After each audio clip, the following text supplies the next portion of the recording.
My name is Amanda Marples, and I am a writer and a mentor of writers who are neurodivergent, and I am here to do a session about managing rejection today. So what's your tips for writers, and particularly writers in that kind of sector, that area?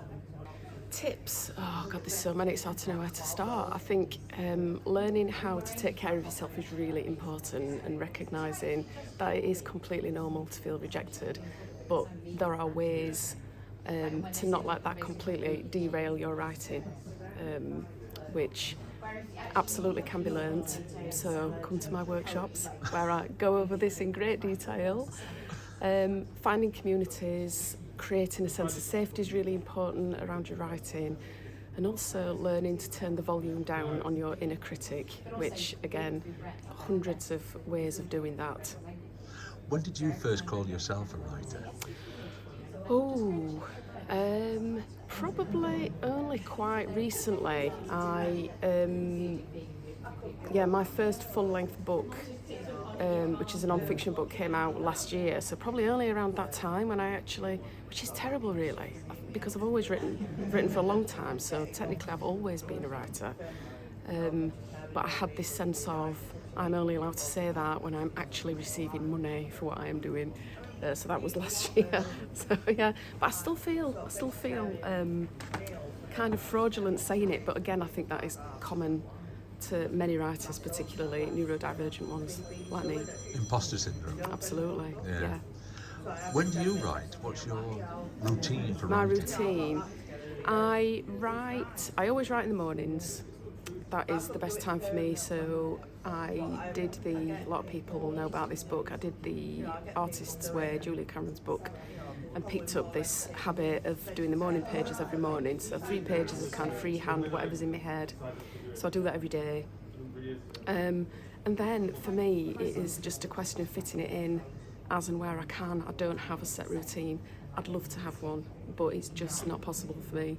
So I kind of fit it in the nooks and crannies wherever I can at night while I'm waiting for potatoes to boil, before the kids get up. That is probably one of my best times to write.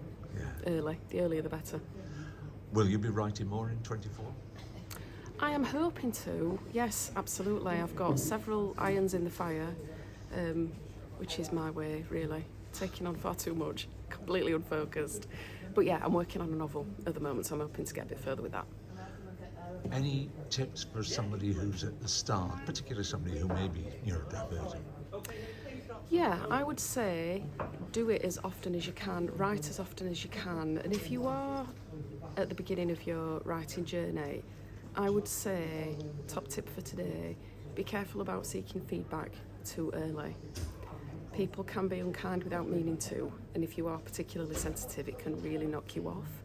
And I think having confidence that writing is really a cumulative thing, really. You can improve without getting feedback. I think people get anxious that if they don't get feedback, they're not going to know whether or not what the writing is any good. But the more you write, the more you get a sense yourself of what might need to change, what direction you need to go in with your work, what doesn't quite sound right. So it's just trusting that really, and being cautious and careful about seeking feedback too early.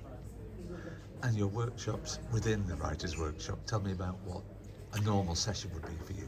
Yeah, so they're usually all on a different subject, and what I've done is a series of 6 workshops, all on the main areas that I come across a lot in my work with neurodivergent writers. I mentor students at the University of Sheffield as well that are often autistic and ADHD. So those common areas of difficulty, so things like there's a session on procrastination and avoidance, there's a session on time management, which always generates a huge amount of discussion, how to juggle, how to fit it all in. Focus on concentration, we talk about. Also rejection sensitivity, which is a more expanded version of what I'm doing here today in the workshop. And I do a session on demand avoidance and one on, I can't remember, it's gone out of my head. It'll come back to me later. Yeah. But yeah, quite a lot of, it's quite educational in some ways, a lot of explaining how the brain works in the way that it does, what the differences are for neurodivergent people, And then usually after the break we go into solutions and how to work with some of those common areas of difficulty. Yeah, it's loads of fun.